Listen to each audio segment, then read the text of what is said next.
تاجیکستان ای سرزمین آفتاب، ای کوه‌های استوا، ای رودهای ناب.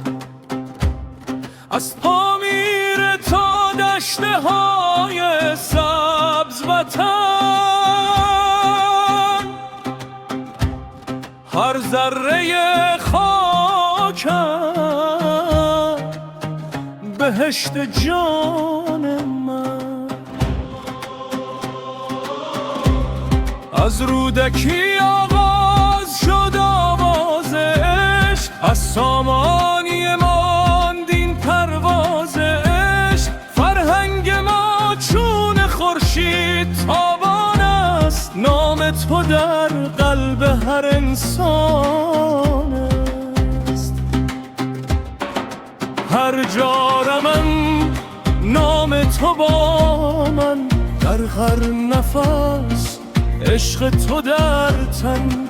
پرچم تو در باد میرقصد، تا ابد این خانه پا بر جا.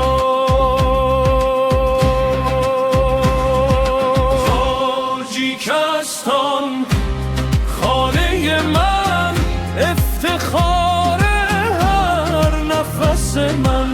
سرزمین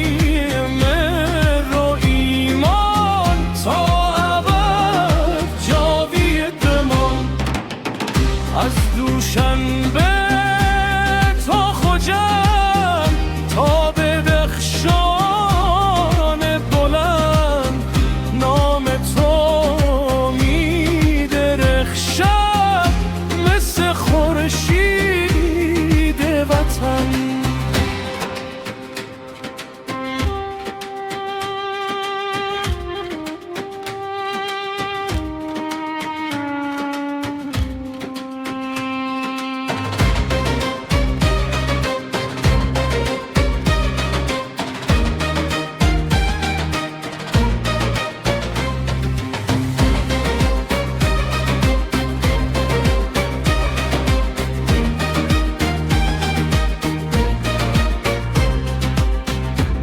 زرافشان از عشق تو جاری شده،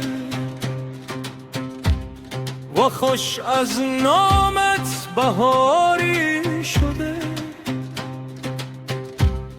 در هر نگاه امید پیدا می شده،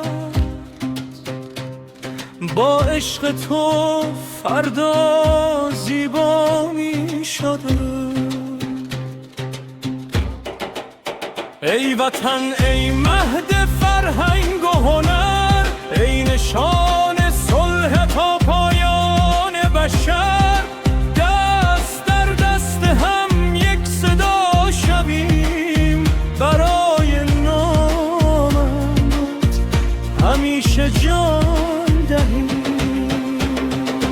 تاجیکستان خانه من، افتخار نفس من.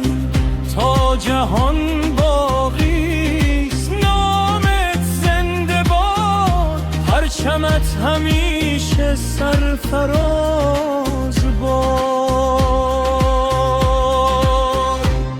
از پامیر